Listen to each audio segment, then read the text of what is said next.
Alright, welcome to SouFLoTV again, everybody. It's your host with the most. So this one right here is a bit of an update as well as some backstory, and we're talking about Andrea McDonald.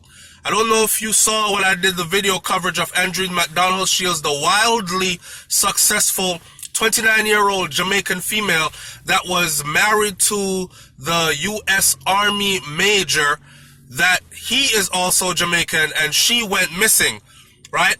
He was incarcerated, locked up, because he does not want to cooperate with authorities, and he was found to be trying to tamper with evidence, hide things, and acting evasive. They locked him up because he was trying to tamper with evidence, or with tampering with evidence. Well, his bail was officially set at $2 million, and this man got an attorney. And that attorney went to court and bat for him and said, under those conditions, it's not right. Because constitutionally, it says that this part of a crime, this type of a crime, bail can only be set from this limit to this limit, minimum to maximum. And they went way overboard with overkill, violated his constitutional rights. When we start talking constitutional rights and military personnel, then you're in a whole different ball field. Guess what? Update. And the update is that the judge significantly reduced the bail for her husband. So he has been sitting in lockup for a while, and the judge significantly reduced his bail. Long story short, he paid that money and he is out. If you saw the video that I did before, I'm going to pin it to the end of this video where I told you what was to come if they did that. See? And in this video, I'm also going to tell you the conditions of his release. So stay tuned. All right. So Bexar County judge on Wednesday reduced the bail for Andrea McDonald, who remained behind bars since March 3rd. Today is April 3rd. So he was in jail, locked up for a whole month for tampering with evidence in connection with the disappearance of his wife, Andrea. Andrea McDonald's $2 million bail was reduced to $300,000. Now check it out. We all know that he doesn't have to pay that whole $300,000, but even if he did, they have money stacked up like that. They have a $450,000 home together. I'm talking US dollars. They live in Texas. A $450,000 home together. That's just home. And her business assets were worth a whole hell of a lot more. So during the Wednesday bail hearing in Judge Frank J. Castro's court, Andrea McDonald's attorney, Convery, argued that the original bail was excessive given the charges. Prosecutors countered that argument because the prosecutors, the people who were trying to keep him locked up, said that McDonald is a threat and he is also a flight risk. And they were asking for his original bail of $2 million to stay in place. What that bail staying in place would have done was he would not have been able to pay it, so he would have to stay there until a trial was presented, until they decided, well, can't find his wife, let's charge him with murder, take him to court, put him before a judge and jury. That won't happen now. Because it was significantly reduced and he was able to pay it, he is able to not sit in prison or jail, rather, locked up. So the bond needs to be considered the assets that the defendant has available to him, the seriousness of the crime, the risk to the community, and the flight risk. He has ties to Jamaica, strong ties. He either has dual citizenship or he has, well, being a major in the U.S. Army, I'm willing to bet he is a U.S. citizen, and I don't think they offer dual citizenship. Well, it depends on where he's at, however it's worked out. So, a Jamaican. So, he's very well a flight risk, right? And because the seriousness of the crime, they're saying, what if he decides to do this again to someone else in the community? So this is the prosecution arguing all the reasons why they thought he should have stayed in, and the original bail should have remained at $2 million. Convery, who was his lawyer, said that we have some mixed emotions, man. I'm happy that the judge saw it fit to seriously reduce the bond from $2 million to $300,000. But I think it's a victory for the Constitution and a victory for all of us. It's not a victory we wanted, though. We thought that a significantly lower bond would have been better, neighboring somewhere in the $50,000 to $75,000 range. So instead of $300,000, his lawyers actually wanted it to be about $50,000 to $75,000, right? And that would have been more adequate. But we'll take that. Of course they'll take that. He's out. Authorities said that because a condition of McDonald's release includes, here are the conditions, GPS monitoring. So he will wear an ankle bracelet. He will be monitored by a GPS system. They will know where he is at all times. And not only that, he has been turned over to military authorities. Yep. So, me being a person who did 10 years in the military, and I'm very familiar with the UCMJ, which is the Uniform Code of Military Justice, I don't know if they can or will charge him under the Uniform Code of Military Justice. I would have to go dig to see how this would be done and how this would pan out. So, pardon me. Authorities said that because of the condition McDonald was released with GPS monitoring, it is likely that even if he makes bail, his release won't come until next week. Well, that was last week. This is this week, and his release did come, and he is released. He was due back in court April 24th for a routine pre-indictment appearance. Pre-indictment. Pre-indictment means before you are indicted. So it is safe to say that they are going to be indicting him on murder charges, right? Otherwise, there wouldn't be a pre-indictment appearance. Andrea McDonald vanished. She still has not been found, and he is still not cooperating with the authorities. So here's the rundown. Andrea, she vanished approximately 1 month ago, right? And authorities are saying that Andrea McDonald is a person of interest, the key person of interest in her disappearance.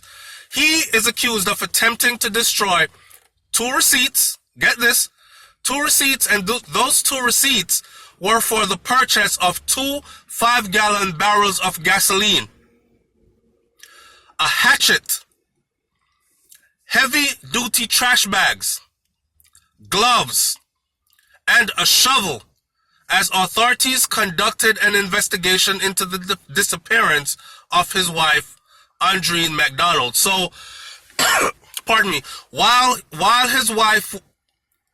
they were conducting their investigation, he was busy trying to destroy evidence. Now, if your wife just went missing and you're giving shady answers as to where her whereabouts, he originally told them she went to the hospital. They called and checked the hospital, and the hospital said no one by that name nor description ever came here or is here, right? Then he said, well, she drove off in the middle of the night. I don't know where she went. And then you are caught trying to destroy receipts that said you purchased 2 5-gallon barrels of gasoline, 2 5-gallon barrels, of gasoline, a hatchet, which is a machete. Jamaican man love them hatchets, sir. Heavy-duty trash bags, gloves, shovel, and not to mention the burn pits they found. So, arrest documents for Andrea McDonald described how friends and family requested that law enforcement conduct a welfare check at the couple's home after Andrea McDonald failed to show up for work on March 1st.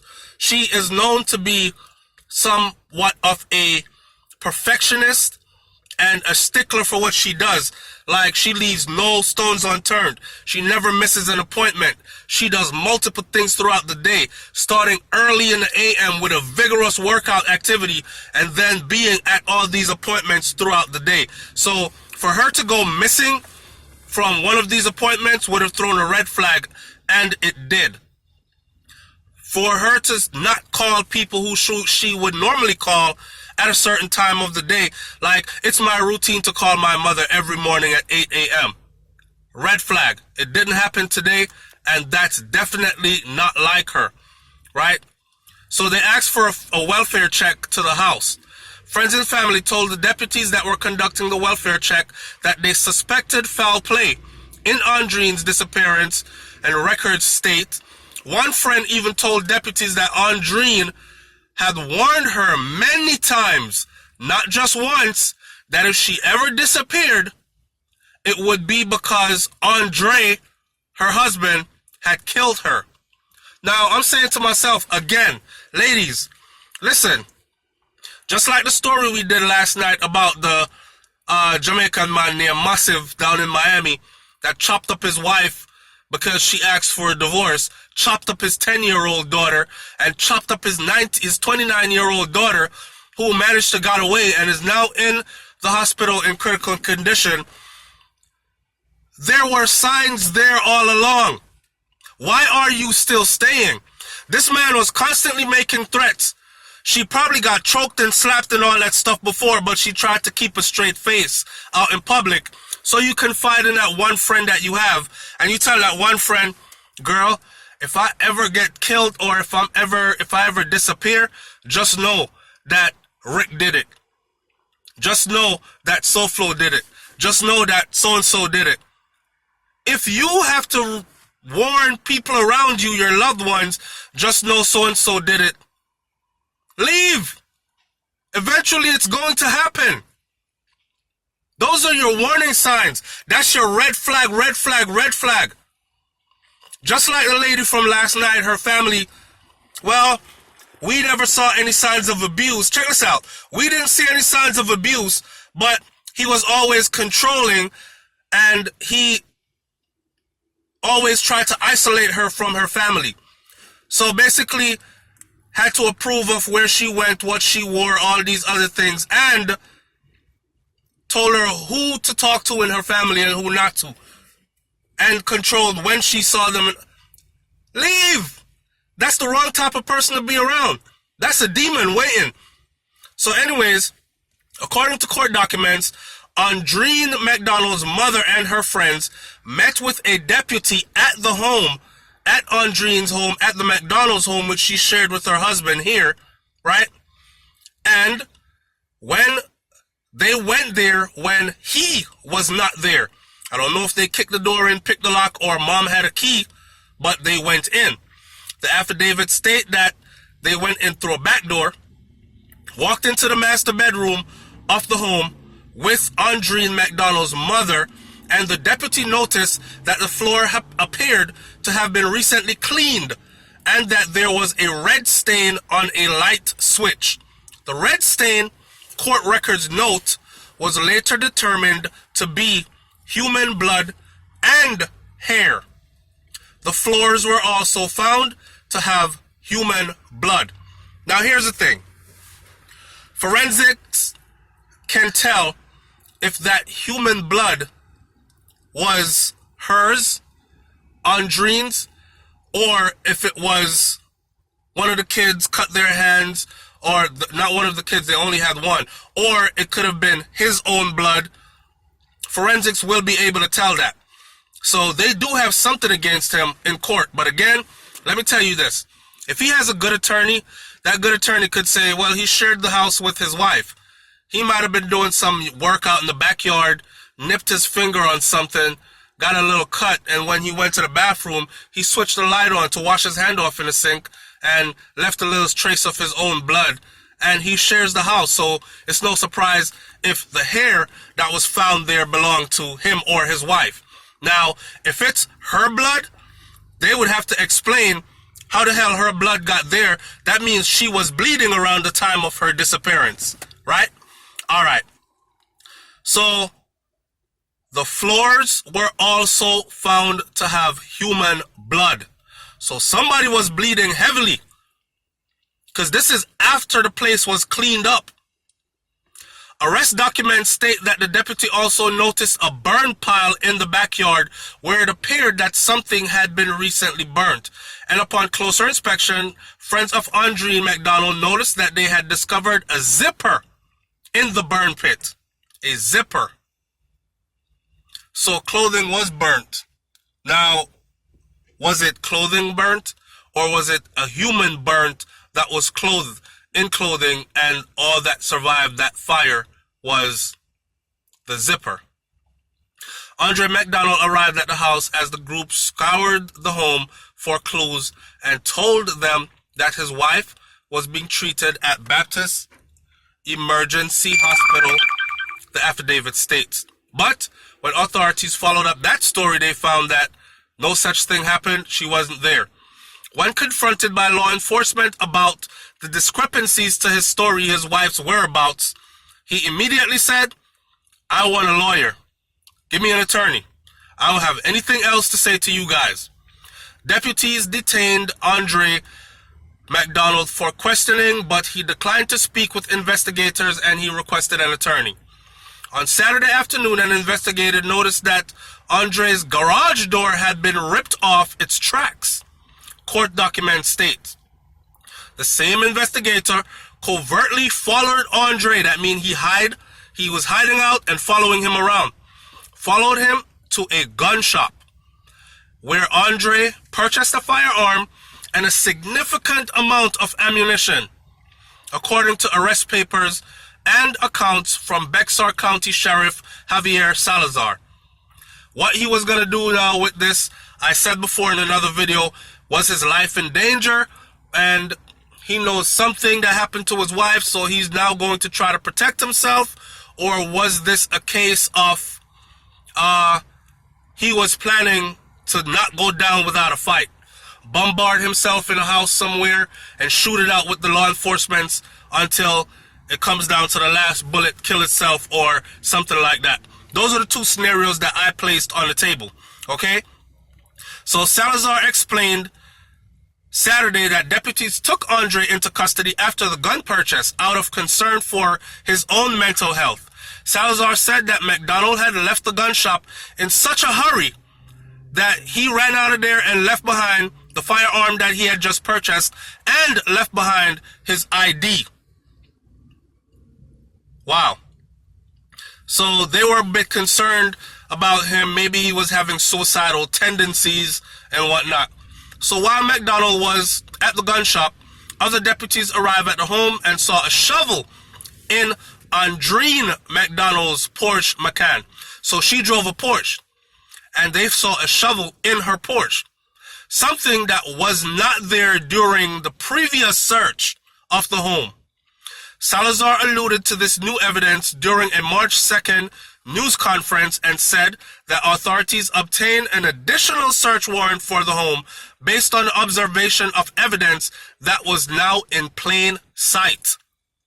So while serving the first search warrant on March 2nd, the affidavit states that the investigators located what they believe to be more blood evidence in the couple's silver Chevy Malibu.